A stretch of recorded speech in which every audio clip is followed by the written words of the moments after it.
ঈমান নিয়ে পৃথিবী থেকে বিদায় নিতে যদি পারি তাহলে কিয়ামতের ময়দানে সফলতা অর্জন করে জান্নাতি হওয়া যাবে। এজন্য খাঁটি ঈমানের খুব বেশি প্রয়োজন কিয়ামতের ময়দানে। সূরাতুন নাজম আয়াত নাম্বার 31 আল্লাহ বলেন, ওয়ালিল্লাহি মা ফিস সামাওয়াতি ওয়া মা ফিল আরদ, আসমান জমিনের যা কিছু আছে সব আল্লাহর।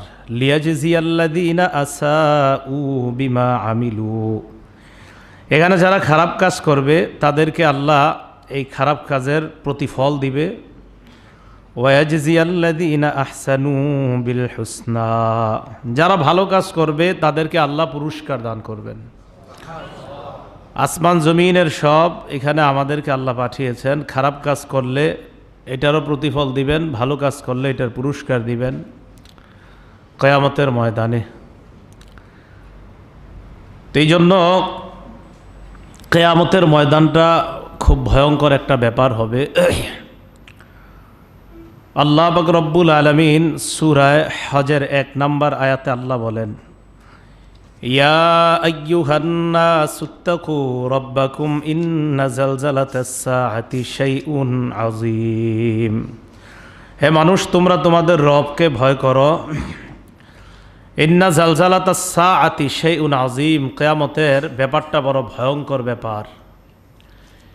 ইয়াউমা তারাউনাহা তাযহালু কুল্লু মুরদিআতিন আম্মা আরদাআত ওয়া তাদউ কুল্লু যাতি হামলিন হামলাহা, সেদিন আপনি দেখবেন তাযহালু কুল্লু মুরদিআতিন আম্মা আরদাআত, প্রত্যেক দুগ্ধ পানকারিণী নারী তার দুগ্ধপোষ্য শিশুকে ভুলে যাবে।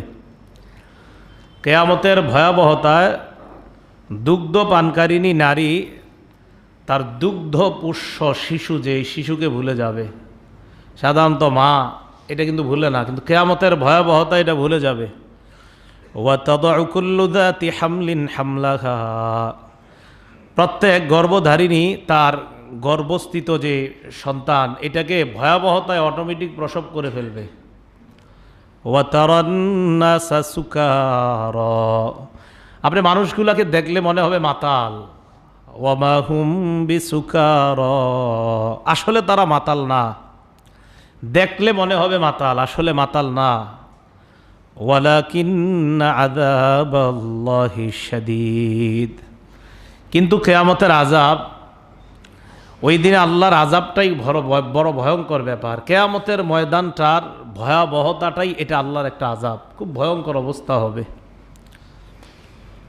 এই আয়াতের ব্যাখ্যায় তিরমিজি শরীফের একটা হাদিস শুনতে পারি আমরা, 3168 নম্বর হাদিস। হাদিসের বর্ণনাকারী ইমরান ইবনে হুসাইন রাদিয়াল্লাহু তাআলা আনহু, তিনি বলেন রসুল আকরাম সাল্লাল্লাহু আলাইহি সাল্লাম এই আয়াত নাজিল হওয়ার পর, আর আয়াতটা যখন নাজিল হয়েছে নবীজি সাল্লাল্লাহু আলাইহি সাল্লাম সফরে ছিলেন। আমরা সাহাবারাও রসুল সাল্লাল্লাহু আলাইহি সাল্লামের সাথে সফরে ছিলাম। তো সফরের মধ্যে এই আয়াত নাজিল হওয়ার পর নবীজি সাল্লাল্লাহু আলাইহি সাল্লাম আমাদেরকে জিজ্ঞাসা করলেন, হাল তাদরুনা আইয়ু ইয়াউমিন যালিকা, তোমরা কি জানো সেদিন কোন দিন? এই যে আল্লাহ বলছে যেদিন সন্তানকে প্রসব করে ফেলবে, দুগ্ধপোষ্য শিশুকে ভুলে যাবে, এটা কোন দিন জানো? ক্বালু আল্লাহু ওয়া রাসূলুহু আ'লাম, সাহাবারা জবাব দিলেন আল্লাহ আর তার রাসূল সাল্লাল্লাহু আলাইহি সাল্লাম ভালো জানে। নবীজি বললেন, যালিকা ইয়াউমুন ইয়াকুলুল্লাহু লিআদম, এটা এমন একটা দিন যেদিন আল্লাহ তাআলা আদম আলাইহিস সালাতু ওয়াস সালামকে বলবেন, ইবআস বাসান নার, আপনি জাহান্নামীর সংখ্যাগুলো যেগুলো আছে সেগুলোরে বের করেন, আলাদা করেন। আদম আলাইহিস সালাতু ওয়াস সালাম আল্লাহকে বলবেন, ওয়া মা বাসুন নার, আল্লাহ জাহান্নামের সংখ্যা আবার কত, এটা আবার কি? তখন আল্লাহ পাক রব্বুল আলামিন বলবে, 999 ইলান নার ওয়া ওয়াহিদুন ইলাল জান্নাহ, 999 জন জাহান্নামী বের করেন আর একজন জান্নাতি। 1999 জন বের করেন জাহান্নামী, একজন জান্নাতি। ফানশাল মুসলিমুনা ইয়াবকুনা, মুসলমানরা কান্না করা শুরু করে দেয়, ভয়ঙ্কর ব্যাপার। সাহাবারা কান্না করা শুরু করে দেয়। আল্লাহ নবী সাহাবাদের দিকে তাকিয়ে বললেন, কারিবু ওয়াসাদ্দিদু, তোমরা আল্লাহর নৈকট্য অর্জন করো, সমতল পথে তোমরা চলো, মধ্যম পন্থা অবলম্বন করো। আল্লাহর নৈকট্য অর্জন করো, মধ্যম পন্থায় চলো, বাড়াবাড়ি ছাড়াছাড়ির মাঝামাঝি চলো। আশা করা যায় ওই ভয়াবহ অবস্থায় তোমাদের তেমন কোনো ক্ষতি হবে না। তো রাসূল আকরাম সাল্লাল্লাহু আলাইহি সাল্লাম এটা বলার পর বললেন, ফাইন্নাহা লাম তাকুন নুবুওয়াতুন ইল্লা বাইনা ইয়াদাইহা জাহিলিয়া। যত নবুয়ত দুনিয়ার মধ্যে আল্লাহ দান করেন, প্রত্যেকটা নবুয়তের আগে একটা অন্ধকার যুগ থাকে, মূর্খতার যুগ থাকে, জাহিলিয়াতের যুগ। ফায়ুখাযুল আদাদু মিনাল জাহিলিয়া, 999 এর সংখ্যাটা আল্লাহ ওই জাহিলি যুগের মানুষের মাধ্যমে আল্লাহ পূরণ করবেন। হ্যাঁ, ফায়ুখাযুল আদাদ, সংখ্যাটা নেওয়া হবে জাহিলি যুগদের মানুষদের থেকে। ফাইন তাম্মাত, যদি 999 হয়ে যায় ভালো কথা। ওয়া ইল্লা কামুলাত মিনাল মুনাফিকিন, অন্যথায় মুনাফিকদের থেকে নিয়ে সংখ্যাটা পূর্ণ করা হবে। জাহিলি যুগদের মানুষ দ্বারা 999 হয়ে গেল তো হলো, না হয় মুনাফিকদের থেকে নেওয়া হবে। এরপর আল্লাহ নবী বললেন, ইন্নী লারজু আন তাকুনু রুবা আহলিল জান্নাহ। ও সাহাবারা, আমার আশা জান্নাতে যারা যাবে এর 4 ভাগের 1 ভাগই হবে তোমরা। ফাকাব্বারু, সাহাবারা তাকবীর দিলেন। পড়েন আল্লাহু আকবার। এই তাকবীর দেওয়ার পর সুম্মা ক্বালা ইন্নী লারজু আন তাকুনু সুলুসা আহলিল জান্নাহ। আমার আশা জান্নাতে যারা হবে এই জান্নাতের 3 ভাগের 1 ভাগই হবে তোমরা। প্রথমে বললেন জান্নাতে যারা হবে এর 4 ভাগের 1 ভাগ তোমরা। তাহলে সংখ্যাটা এটা আমাদের কাছে বড় মনে হয়েছে, সাহাবারা তাকবীর দিলেন। এরপরে বললেন 3 ভাগের 1 ভাগ, এটা আরো বেড়ে গেল সংখ্যা। এবারও সাহাবারা বললেন আল্লাহু আকবার। এরপর নবী বললেন, ইন্নী লারজু আন তাকুনু নিসফা আহলিল জান্নাহ। আমার আশা জান্নাতে যারা হবে এর অর্ধেকই হবে তোমরা। অর্ধেকই হবে তোমরা। তো এই আশার বাণী আমাদেরকে শোনাইলেন, আর বলে দিলেন শিক্ষা, কারিবু, নৈকট্য অর্জন করো আল্লাহর, ওয়াসাদ্দিদু, বাড়াবাড়ি ছাড়াছাড়ির মাঝামাঝি পথে তোমরা চলো। আল্লাহ আমাদের সকলকে হাদিসটা বুঝে অনুধাবন করে কিয়ামতের ভয়াবহতার ওই পরিস্থিতি যেন আমাদের পড়তে না হয়, আল্লাহ আমাদেরকে হেফাজত করেন। সূরা মুজাম্মিলের 17 নম্বর আয়াত আল্লাহ বলেন, ফাকাইফা তাত্তাকুনা ইন কাফারতুম ইয়াওমান ইয়াজআলুল বিলদানা শিবা। তোমরা যদি অস্বীকার করো সেদিন কিভাবে তোমরা আত্মরক্ষা করবে, বাঁচবে, যেদিন শিশু বৃদ্ধ হয়ে যাবে, ভয়াবহতায় শিশু বৃদ্ধ হয়ে যাবে। এই আয়াতের ব্যাখ্যাটা আমরা বুখারী শরীফের একটা হাদিস থেকে দেখি, 4741 নম্বর হাদিস।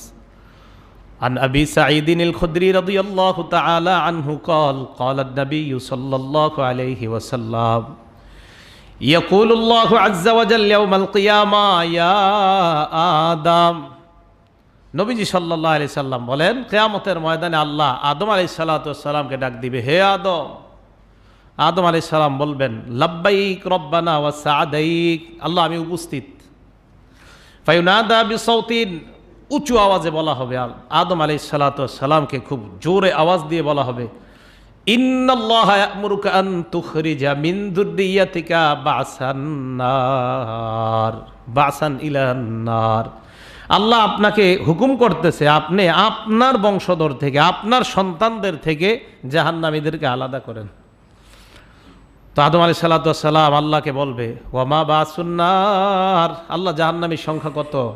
তো এই হাদিসে আসছে, মিন কুল্লি আলফিন 999, 1999। এটা বললেন। বলার পর সাহাবারা, ফাশাক্কা যালিকা আলান নাস, এটা শুই না সাহাবাদের কাছে খুব কঠিন মনে হলো ব্যাপারটা। হাত্তা তাগায়্যারাত উজুহুহুম, সাহাবাদের চেহারাটা পরিবর্তন হয়ে গেছে। এ তো ভয়ঙ্কর ব্যাপার, চেহারা পরিবর্তন হয়ে গেছে ভয়ে। নবীজি সাহাবাদেরকে সান্ত্বনা দিলেন। আগের হাদিসে বলছে সংখ্যাটা পূর্ণ করা হবে জাহিলিয়াতের মানুষ দ্বারা। এইটাতে কি বলে দেখেন, মিন ইয়াজুজা ওয়া মাজুজা 999, ইয়াজুজ মাজুজ থেকে হবে 999, বাঁচা গেল। ইয়াজুজ মাজুজ থেকে হবে 999।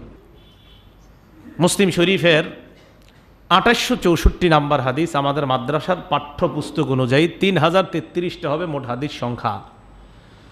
এই হাদিসের মধ্যে আসছে, ক্বালা রাসূলুল্লাহ সাল্লাল্লাহু আলাইহি ওয়াসাল্লাম, হযরত মিকদাদ রাদিয়াল্লাহু তাআলা আনহুর বর্ণনা, নবীজি বলেন, তুদনা শামসু ইয়াউমাল কিয়ামাহ, কিয়ামতের ময়দানে সূর্যটা একদম কাছাকাছি চলে আসবে।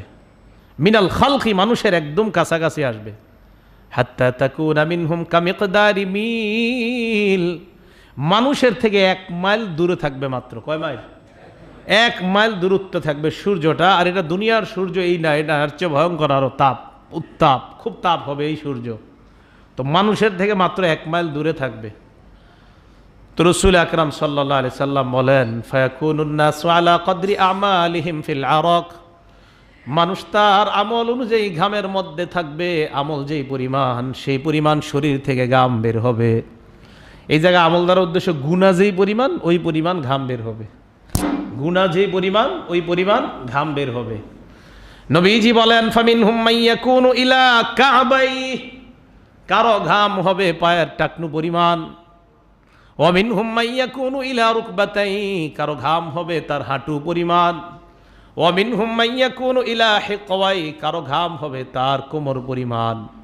ওয়া মিনহুম মাইয়ুলজিমুহুল আরাকু ইলজামা, কারো ঘাম হবে তার নাক পরিমাণ, নাকটা ঘামের মধ্যে হাবুডুবু খেতে থাকবে।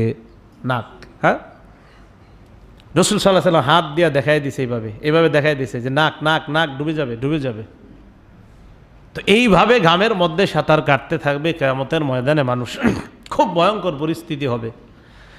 ঘাম কি পরিমাণ হবে এটা আমরা বুখারী শরীফের একটা বর্ণনা থেকে জানি, 6532 নম্বর হাদিস।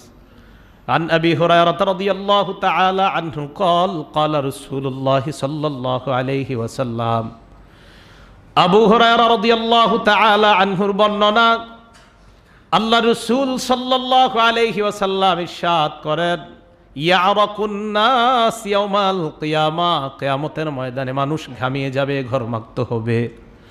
এখানে দেখেন কি কয়, হাত্তা ইয়াযহাবা আরাকুহুম ফিল আরদি 70 যিরাআ, নিচে নিচে মাটির দিকে 70 গজ নিচ পর্যন্ত ঘাম হবে। কয় গজ? 70 গজ নিচে ঘাম হবে। এটা হলো নিচের অবস্থা।